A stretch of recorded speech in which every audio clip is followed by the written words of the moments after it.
Look at them. Dirt-covered, disease-filled, satisfied in their slop, devoid of any concept of glory or honor. You know who I'm talking about.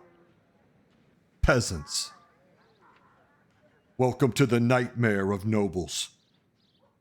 It has always been our sacred charge to look after these wretched creatures.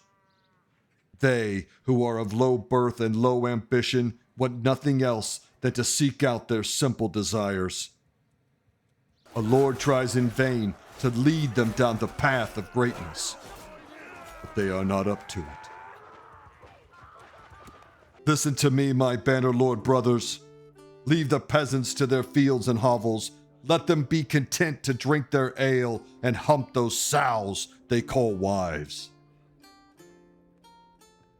It is what they were made for. But you are different, for the noble blood that runs through your veins calls. Are you not eager for prestige and renown? Of course you are, my noble son. Grab your lance, then mount your steed, for you now enter the service of Lord Bohirrim and his famed Bohirrim. The plains shall thunder as we crash into our lessers and trample them beneath our glory. And in that inferno of collision and chaos, your heart shall be set ablaze as destiny forges your noble path.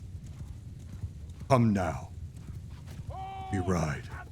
Lord Bohirrim would like to formally invite you to put the peasants away for a playthrough, hop on your mount, and wage war the noble way. Is it the most effective way to fight? No. Is it the most efficient way to fight? No. But is it the most badass way to fight? Abso-fucking-lutely. And that's what it's all about. Now, I know you're already stressing about upkeep, but let me give you some tips and tricks here to help you build your own badass Banner Knight Stampede. Here we go. Now, when you're just a young fella starting out and all you've got is one stick, one sumpter horse, and 1,000 coin, you got to be careful, right? Because noble troops are kind of expensive. Remember, when we're talking about noble troops, they only spawn in villages connected to castles. So if you're going to look for noble troops, that's where you're going to find them. You come in here, we hit that recruit, and right away we got 2 squires. Now let's just get the bad news out of the way. They cost 200 each to recruit. And when you're first starting out with just 1,000 gold, that means you can't get too many of them. Just about 4 to start, okay? But that's okay, because when we're talking about the Vlandian squire here, who has great aspirations to become a knight of a noble lord of Vlandia, but that's a long trip and a lot of money all the way down to here. And you can see the Banner Knight. Look at that wage, 17 apiece. But back to the squire. Look at that wage, 3 gold. You can have 20 of these guys, and it's only 60 gold a day. That's nothing. That's like a broken hoe or something. People are always deterred from getting these guys because to get them from a squire to a gallant is going to require a war mount. So it would be 200 gold plus the hundreds of gold for a war mount to get them to the gallant, and then you can start leveling them up. But here's the trick. Don't. Just keep them as squires. What you don't realize is they've got this lance right here, and they've got a pretty good mount for level 1. They've got decent armor and a shield. These guys do work on bandits, and I'm talking all types of bandits. Let me show you. So I've recruited my initial 4. That's 800 gold. I've got 147 left because I bought some grain as well. So it's just me and the noble squires, and we're on the prowl. The key thing is, if you're going to hit higher level bandits, you really, really want to have a lot more squires. But see this little group of 3 here? And look at my move speed. Let's just push them. And then we get them. Now watch. Just charge them. And this is just the starter gear. Sometimes I just like to keep this guy's attention, right? Because here comes my boys. Watch. Gonna lance them. Pop goes the weasel. Group of 3 Sea Raiders down. Didn't lose a one. Obviously, at times you are going to lose one to a javelin, and the most dangerous bandits to attack are going to be the Sea Raiders and those damn forest bandits. They can really, because they can just put out their arrows, they can really cause you problems. So I'm going to take these guys prisoner and then look at the loot. Oh, God, that's terrible loot. Of course, there was only 3 of them, so I guess I can't complain. But look, 246. That's another recruit if I find one. When it comes to looters, I've got 5, they've got 13, right? Typically don't want to do that with level 1 troops. But with these guys, no problem at all. Roll in with that shield up. I typically wouldn't take on 11 with just 5. I'd get a few more. I really like to keep it under 10 when I'm just starting out.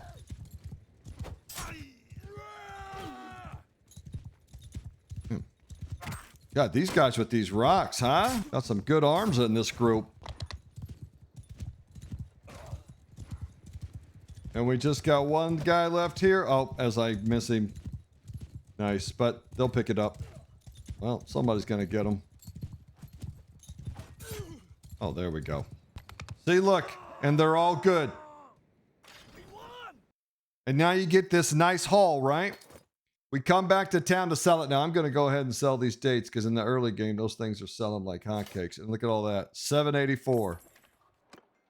So now I'm going to come out here to a castle village.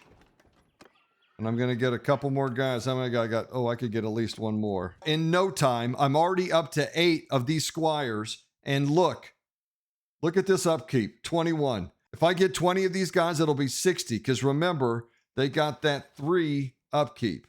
That's it. And they do work against bandits in the early game. Now, occasionally you will have to buy 1, 2, 3, even sometimes 4 or 5 if you get really unlucky replacements. And that sucks. But you'll find that you can start knocking down the bandits and building your wealth very quickly because you're already on Sea Raiders. You don't have to just go looking around for looters. You're able to get started on the big boys right away. And let me tell you something. Every once in a while, you get that really sweet piece of gear, and it really jumpstarts your campaign. Nice sword, or sometimes I've even gotten some nice mail armor. Of course, then the problem is, do you keep it or do you sell it? I actually tend to sell it as of late because I just like to get going with my crew. Okay, those guys are down. I always like this group to be smaller than my group. So we'll hit this group of 6 here. But this is your early game. You're just coming around and smacking down bandits. This guy with the spear, he's risky. That's the one you really want to get down. Oh, woo! Got that shield up just in time, huh?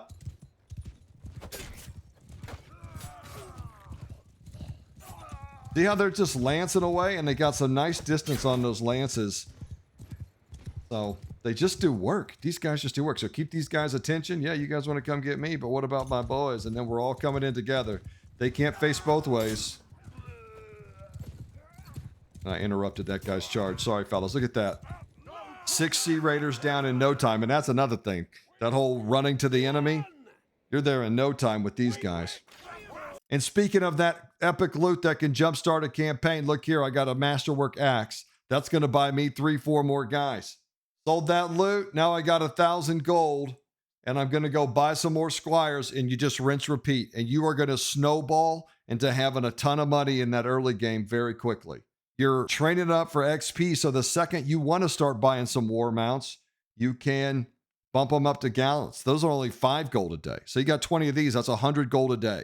It's incredible, but you know, the war mounts get pretty expensive, especially in the early game before you're getting them as loot and battles and stuff. So just stay with the squires. Just load up on the squires and keep them going, because at 3 gold, they put in the work. I mean, they punch way above their weight. I promise you're going to love them. And just rinse, repeat, and it won't be long before you're like our young Lord Boklahoma here. He's got himself some armor. Let's see, I got a new lance. These lance, what you really want is where it says couch lance. That's what you want. You want that couch ability because it just knocks them down. These light lances are not much. You can find them in most Vlandian towns. Did I even upgrade them? I got an iron arming sword and just that basic shield I came with. And the first upgrade you really want to get right here. Go ahead and get you a war mount as soon as you can ride one. because that charge damage is just so good. You couple that with a couch lance, and you're going to be knocking things down. Spread out. Raiders, hear me? Give them hell. Sometimes having them charge kind of in a more spread formation makes the javelins not quite as scary. I've had a little more success with that. But overall, just let them do their thing. Let them charge in there. Sounds like things are getting hit. Sometimes the horses soak them. If they get dismounted, they're pretty much toast. And I could have been a lot more helpful there.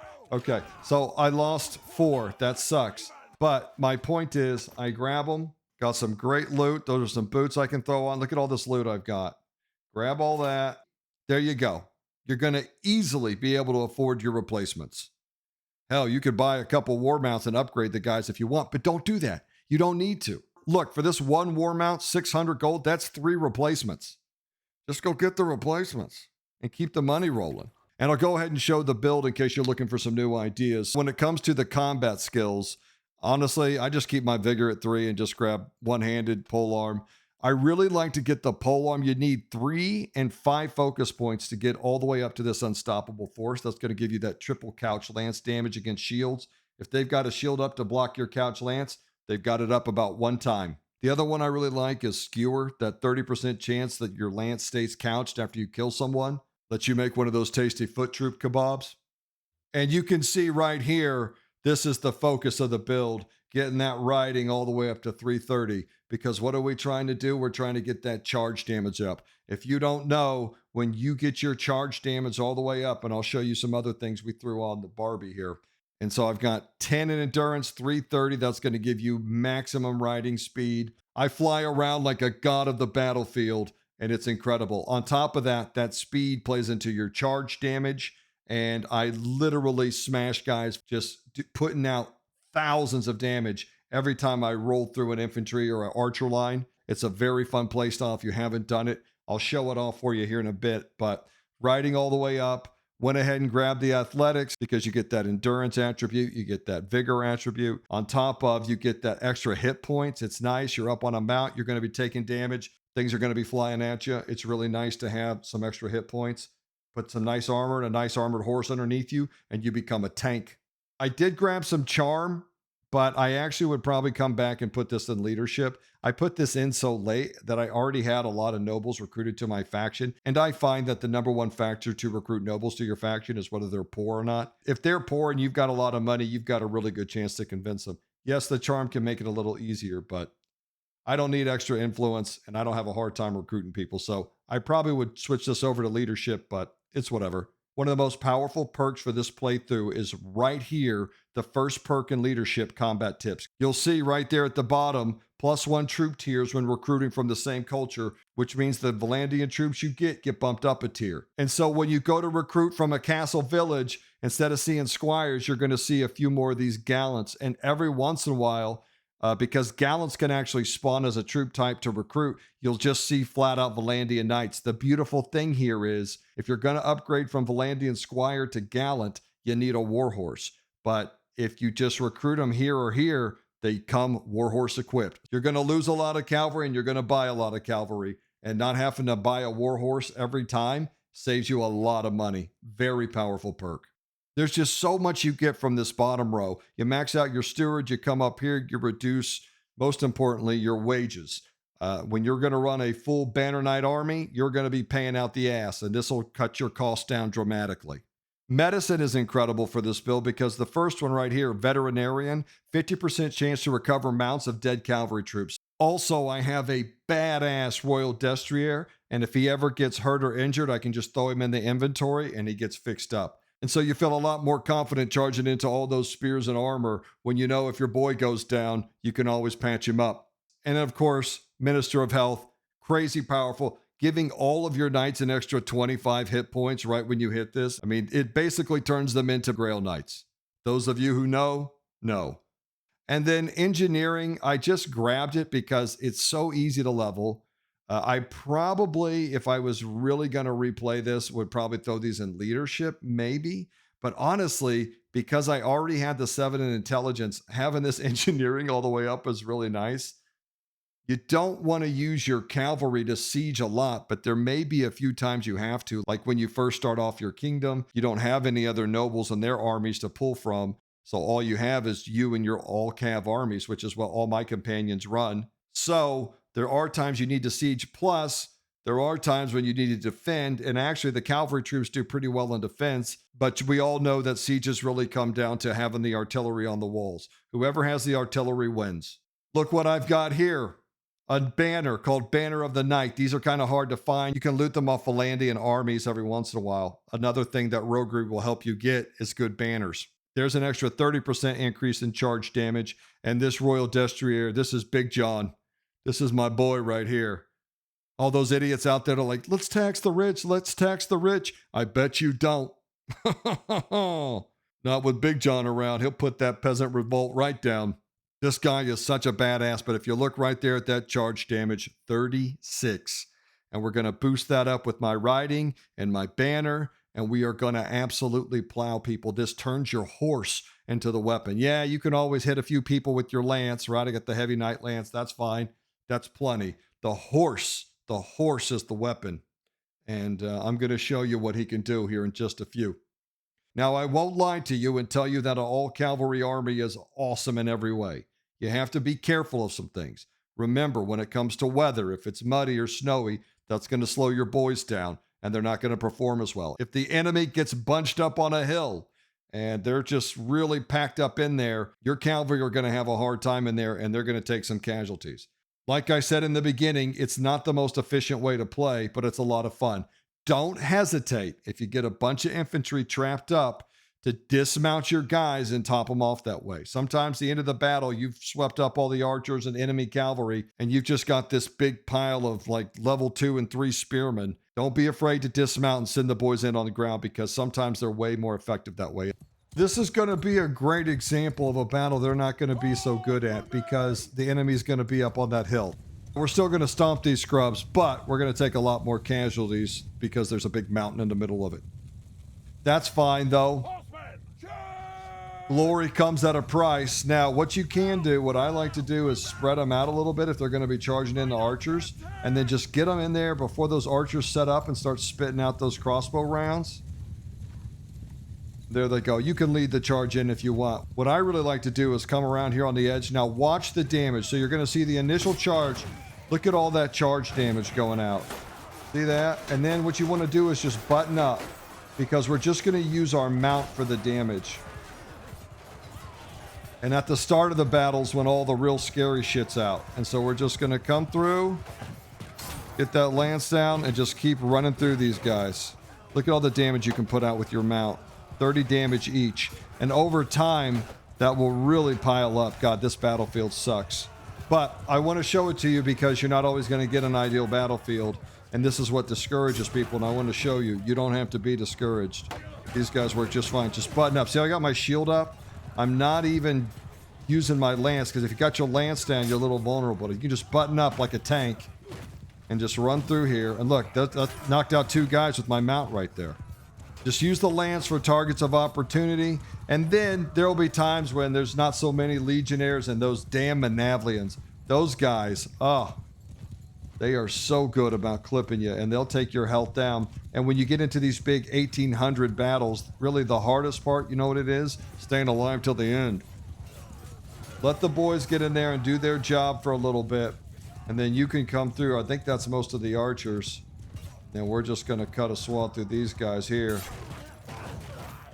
Then I'm going to come back through. Nope, nope, nope. See that? You don't...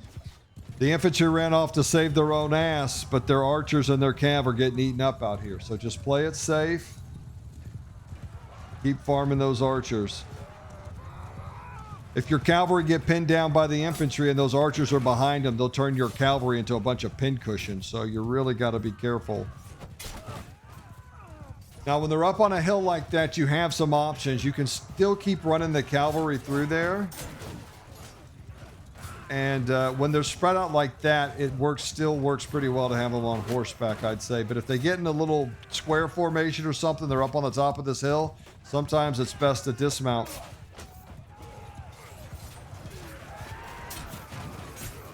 There you go. Just button. Look at that. You just put the damage out. You want to wear these guys down over time. Just bump them. You're bumping them. 32 damage just by running into them. Your other cavalry will do some charge damage as well, but not nearly what you're doing.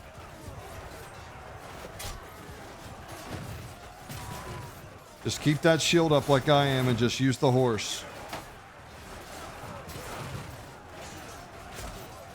And it sucks because you can't get a nice run through. If you could really get some momentum, you can get that charge damage through the roof. Remember, I don't even have my medicine perk all the way up. So if I had that even higher, these guys would be even more lethal. If I can't get a little run here.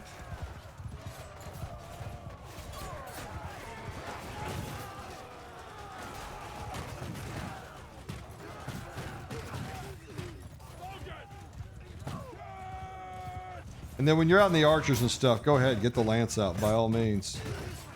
There you go. That's a better example. Let's see if I can rip off a real good run here. Get cavalry everywhere. What's going on here?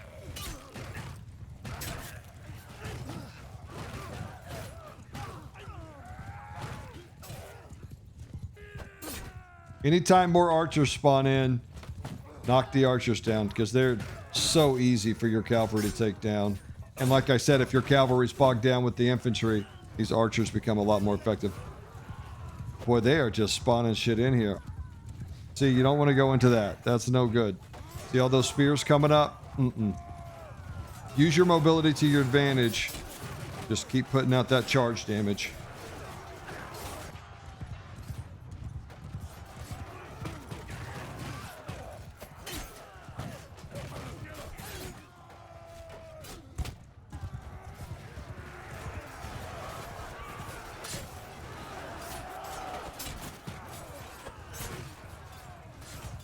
Holy shit, they are everywhere.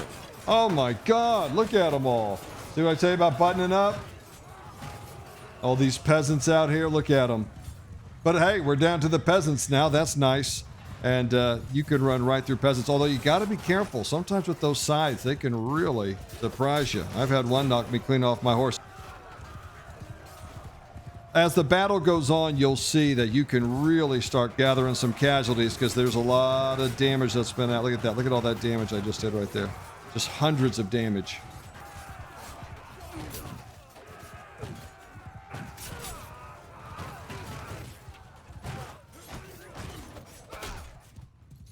And let me tell you, if this battle had taken place on an open field, it'd already be over. Trees, wet ground, snowy ground, and hills kind of work against you.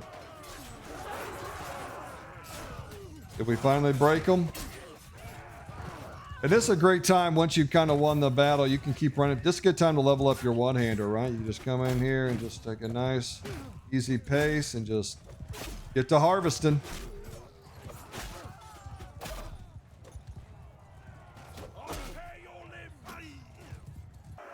And now you have witnessed the thunderous charge of the majestic Bohirrim. It's a really dynamic playthrough. You've got some strengths, you've got some weaknesses, and most of all, the battles are just a blast. And that's what Bannerlord's all about. So, dump the peasants for a little bit and come follow a noble path. That's my challenge to you. Have fun. Oklahoma out.